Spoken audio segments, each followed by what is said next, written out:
Hey, everybody. Welcome to Daniel Davis Deep Dive, coming to you live from Washington, D.C.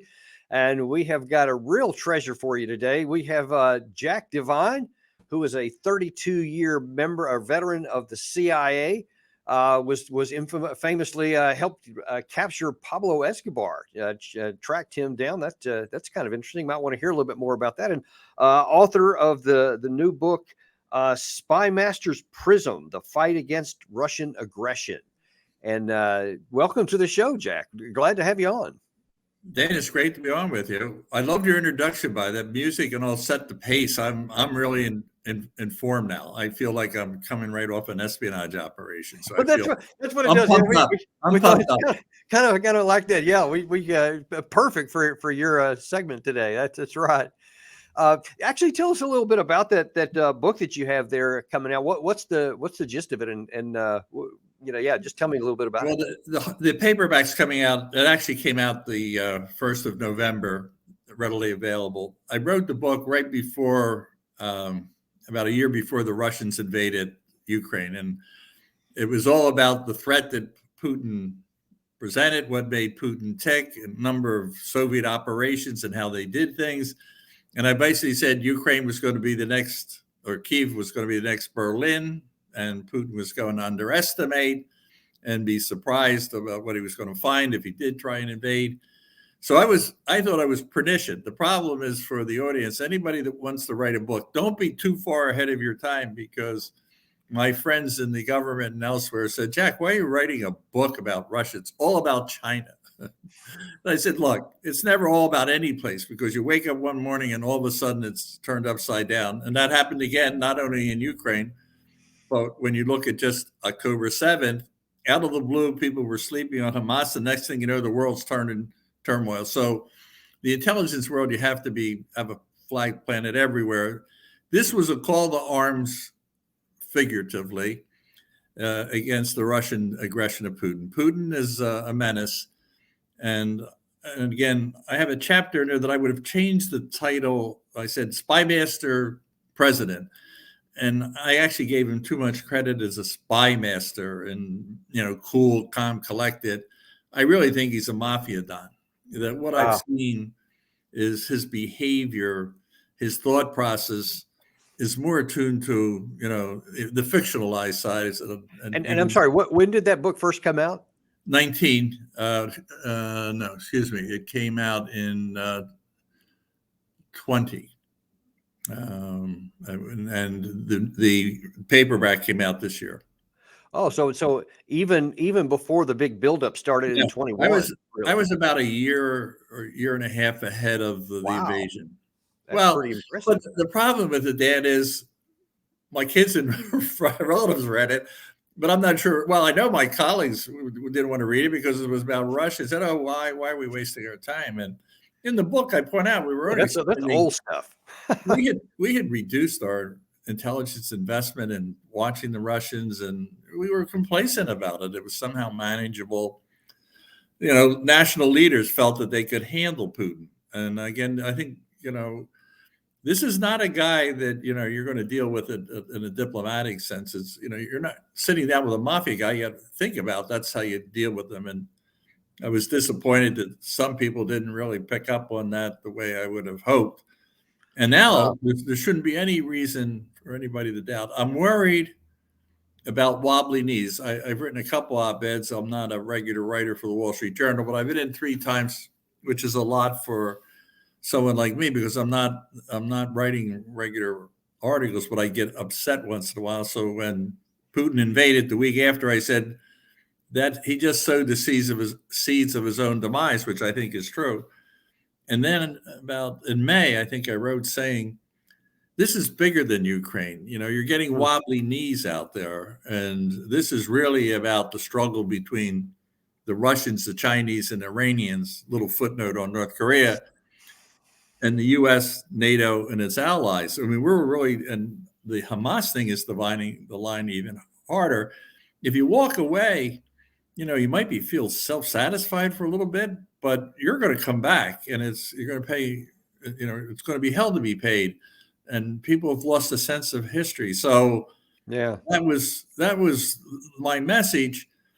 and I'm only half kidding. I mean, I probably would have sold a lot more books if I published it the week or two beforehand. But I think Yeah. that's great about sizing Putin. But it isn't just Putin. It's Xi, it's Ayatollah.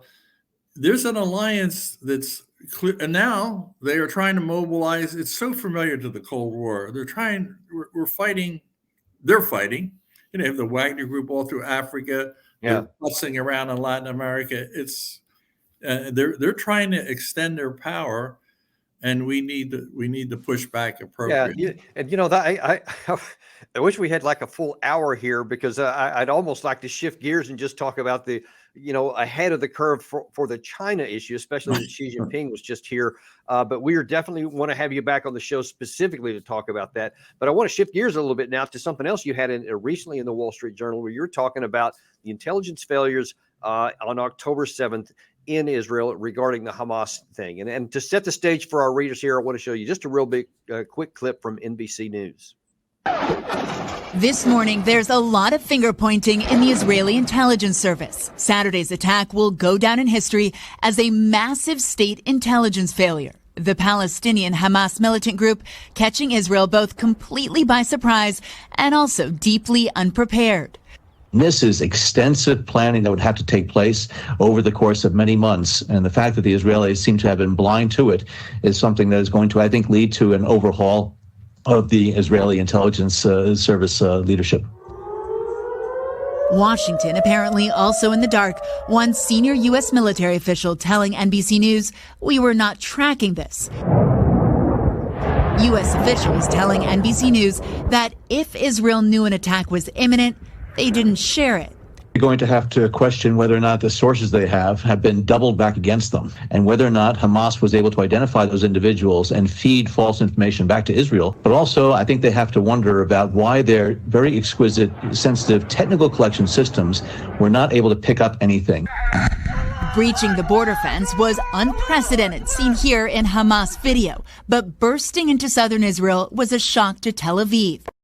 Now, I want to pick up on a couple of themes there, because some of it was also in your Wall Street Journal article where you're talking about some of the failures there. And one of the things in there, which it stood out to me when I had read it a couple of weeks ago in a different forum, was the disinformation component of what surprised Israel, that Hamas had been talking chatter on channels they knew to be compromised. They knew that Israel was listening, and they gave them false information to make the Israelites think that, oh, actually, yeah, they're not even looking to do anything. They want to avoid conflict, so everything's fine. What if you could talk a little bit about how that played into it, and then maybe even just the larger reason why you think the Israel was taken so much by surprise on October 7th? Yeah, I think the first thing is the whole disinformation world is something we need to be looking at very, very carefully. The Russians, the Chinese, and the Iranians are using to great effect. They're in our system. They're putting out false information. They're trying to mold opinion. They're doing a great job in trying to change the narrative about what happened on October 7th. In other words, Hamas is the victim, right? Well, when you just showed the clip you just ran, that clearly isn't the case. But I think on our side, we're not really in the propaganda business so much. We're not, in the Cold War we were, but it was never, we actually tried to pump truth because we were trying to sell our own product, which we thought was a good product. So, but in the intelligence business, I think this was a really brilliant stroke on their part to try and lull the Israelis into a sense of security that was false. But let me stop there. You just played a clip about the Israelis missed it, but they're not alone, right? The entire Western world missed it. I mean, everybody's got tremendous investments in intelligence to cover the world. So where was our technology? Where were our sources? So I think there's an examination of conscience. The Israelis are going to do it. It's their country. They know they failed. They said they failed, and they're going to take immediate action. But how much do you think, because I've heard that there was a failure of the U.S., but how much should the U.S. be monitoring, whether it's Israel or half a dozen other places or a dozen other places around the world? How far is our capacity to monitor things closer, and what could we have done differently to help Israel here? So when I first joined the agency as a young man, I had a chief who I have great respect for and like to think I learned a lot at his knee. Tradecraft is a word they use in the spy business because it means, you learn things in the classroom, but you've got a journeyman showing you how to do the real stuff. But I remember him early on saying, Jack, the CIA has to plant its flag in every country. The world is too volatile at any time. You have to have presence everywhere. How big that presence is and what they're doing is a different story. You need to have the pulse on every country. If you're going to be the major power and your interests are involved so broadly around the world. And my point is, let me come back to the Russia, China. It can't be just China. You have to cover all the different places where there can be, a dust up where there's U.S. interest. So, and this is a very complicated problem because of technology, how you place spies around the world. And that's a different subject for a rainy day. But one of the big problems, and I want to stress this, which I did in the op-ed. My op-ed was a love letter to the CIA saying, look, yeah, the Israelis got some things wrong, but we need to evaluate what we're doing. And what I said is, I'm not just a person who served in CIA. I've actually made myself a student of it from the time. I really spend time studying it. Some percentage of the CIA people do that. Some it's a job and so on. But when I went back and looked at intelligence failures from an analytical point of view in the past, what I found is they're almost always rooted in conventional wisdom. This will never happen because, right? And when I was in Chile on my first assignment, I received the first report that they were going to overthrow Allende 3 days ahead of time. I sent it to Washington. Fortunately, I sent it as a flash message. So that it wasn't read and filtered. It went right into the White House. But the analysts at CIA refused to disseminate it because they said it was a democracy for 150 years. We hear coup rumors, but it's never going to happen. So I think what happened over and over again when I find intelligence failures is because we lull ourselves into wanting the world to be a particular way. And I think the Israelis fell into the trap, but so did we. And we fell in the trap in the sense that. Well, now I want to go down that hole a bit because I think that there's two things that play together here. Is one is it can't be that way because this is how it is. This is the way it works, and their over-reliance potentially on technology, and because the Israel side had all kinds of intelligence sensors, cameras, human intelligence, signals intelligence, the whole thing. And, they had this stuff set up for years and thought they had a pretty good idea of what Hamas was even capable of. But yet they were shocked when you had the large scale incursion that happened on that day. And I'm wondering how much had to do with the combination of over-reliance on the technical part and, well, it's just conventional wisdom. They just would never do this. So it's a really good question. And the two are extremely closely related. First of all, I'm a technology guy. I think you want to press the limits, everything that's coming down the road that looks like it's an advance, give it a shot, push it as hard as you can. I believe in AI. I believe it's a highly valuable thing, but it has a downside.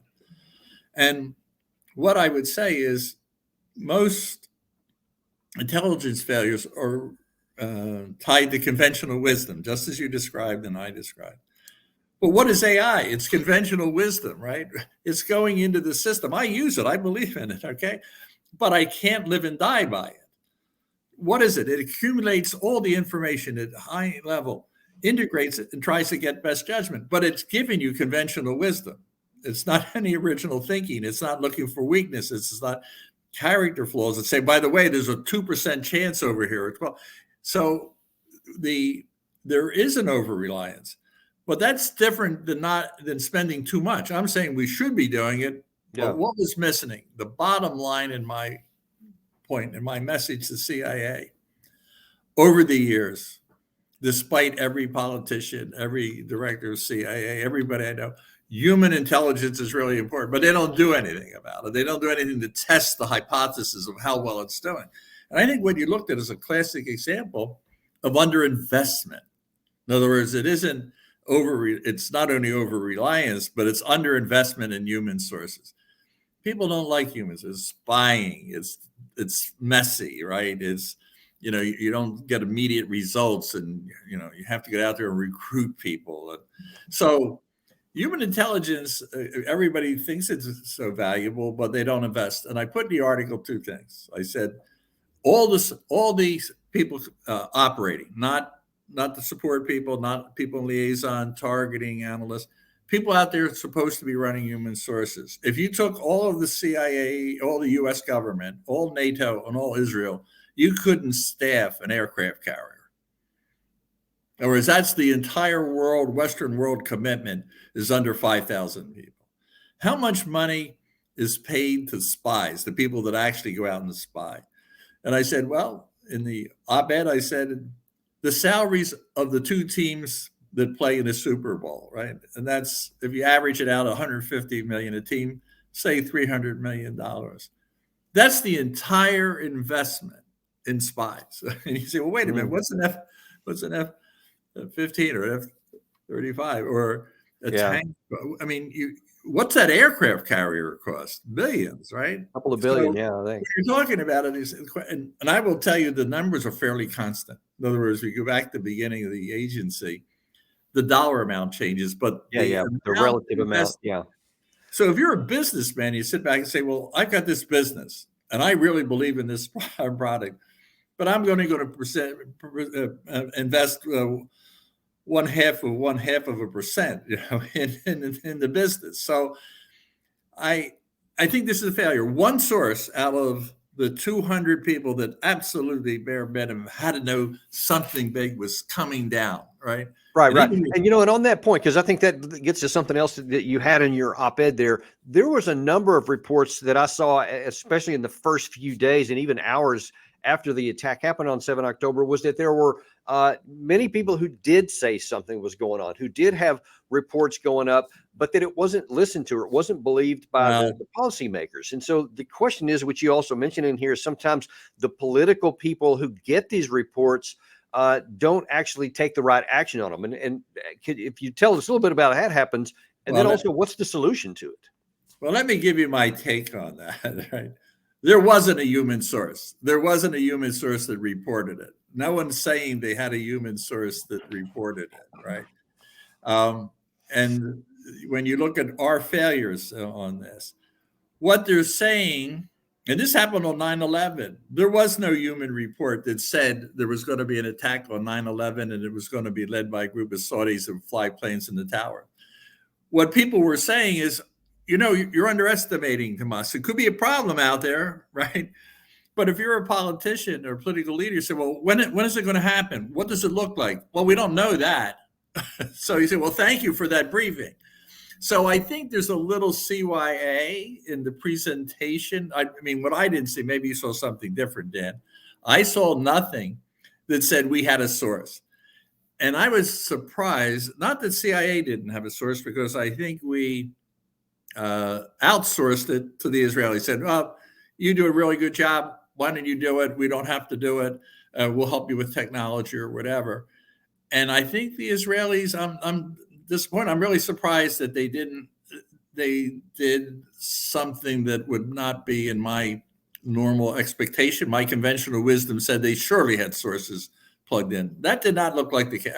I saw nothing to indicate that they missed it. This is one of the big examinations, and it's not for us to gawk at what they're doing. We need to look at what they did, because I suspect that some of the symptoms and some of the causality we probably share, and we need to take a look.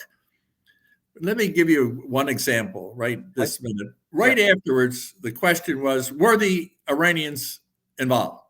You know what the official answer was? We do not have any direct evidence. We do not have evidence as yet. Right now, you say, well, that's interesting. And then as a human spy master, you say, that means you didn't have a source.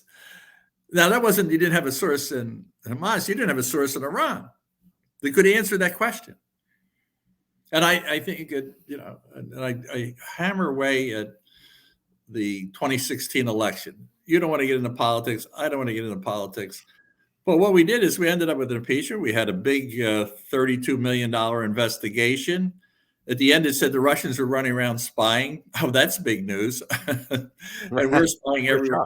But what it couldn't answer is, what were they up to? There was there collusion? Wasn't there? What was there? If we had a source, we should have said, source, well, let me tell you what we did, right? And because we didn't answer that, it remains a dilemma. And I have to ask myself, I'm sure we have very good sources, probably, but you can't prove it by me. You can't prove it by our responses to key questions. So if you were advising the Israeli government and knowing all the things you know now and some of the things you suggested, what would they need to do to change to fill in some of these gaps and to get rid of some of the vulnerabilities, especially? And we'll be talking on this just a second. In fact, in terms of what they're going into next, because there are still lots of unknowns and still a great need for intelligence as they continue going through Gaza even. I would say go back to basics, go back to something you were really good at, and that's human sources. Get human sources inside the Hamas, get human sources even around the periphery will tell you that something big is coming. Get back, keep your technology going. And second, have an examination of the analytical process of conventional wisdom, and not looking at, if you had looked at what Hamas said, or if you look at what she says, we're going to talk about China someday. He's not saying sweet nothings to us. I mean, he's got a hard line. Putin has a really hard line. Hamas said they wanted to kill the Jews, they wanted to destroy Israel.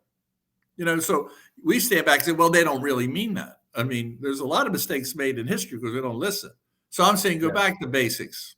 Start really questioning conventional wisdom. Collect it, but question it. Go get human sources. But let me tell you, it's not just the Israelis. You're in the intelligence business, even in the private sector. You have all this, protecting yourself against cyber attacks. It'd be really good if you had a couple of human sources that could tell you, by the way, my company's attacking you. So anyway, I would. Listen, before we let you go, there's one other thing, especially with your track record that you had there in Russia and some of these other areas, especially. Then probably the most vulnerable part and the biggest risk we have of this war expanding is potentially Hezbollah coming in from the north. Now, they've been making lots of noises and lots of claims or whatever, and so far it's just been basically little tit for tat shots around the border area. What will you be looking for to give you any warnings or indications that they might be planning something more? And have you seen anything of that so far? Well, my understanding is that the Israelis were light on Hamas, but they're covering the West Bank and the Hezbollah in Lebanon. And that's my assumption. They have better sources. They are now on alert. They're not going to be fooled by conventional wisdom. They're going to have every source that they can get working full time on it. When you look at if Hezbollah tries it, they're going to find it. They're going to get their clock cleaned in the process. But they pay that price to gain world support for their position, which is really, repugnant when you think about you allow thousands and thousands and thousands of people to die so that you make a political move. So, I strongly support the Israelis' response. I support it against Hezbollah. They have to come out of this victorious so that they can be magnanimous in that victoriousness and find a more permanent solution. You cannot do that from weakness. So if Hezbollah does it, they're going to respond in full. What we have to be careful of is the accident that rubs up against the U.S. Yes. That an aircraft gets shot down, the ship gets taken out. The Hezbollah, in whatever foolish moment of life would you say, well, never can happen, attacks a U.S. platform. And what's our response? And what if we did know that the Iranians were behind it? That requires, so that's what I worry about, not so much whether the Israelis can manage Hezbollah. They're going to pay a price. They're paying a price now. I mean, that's the only way you can do this. But if an accident happens, then right, then it's a whole different ballgame. That's one of the reasons why we talk so much on this channel about we need to do everything we can to avoid this thing escalating even beyond the Gaza Strip, because everybody has an incentive to keep it contained there and not to spread out in intelligence is one of the crucial things we have to help do that. Well, Jack, we are so grateful for having you on today. And like I said, we definitely want to have you all back to focus on the Chinese issues there and what things we need to watch out for. So we appreciate you coming on. Look forward to having you back. Well, thank you, Dan. It was a good discussion and very good questions, thought-provoking. So I hope I contributed something. We did, and we appreciate it. And we're going to continue to bring you this kind of information here on Daniel Davis Deep Dive, and we're going to give you the knowledge that you need to be able to make sense out of your world. Because ultimately, we are all in this together, and we're going to continue doing it right with you. That's all we got for Deep Dive today. Remember to like and subscribe, and we'll see you next time.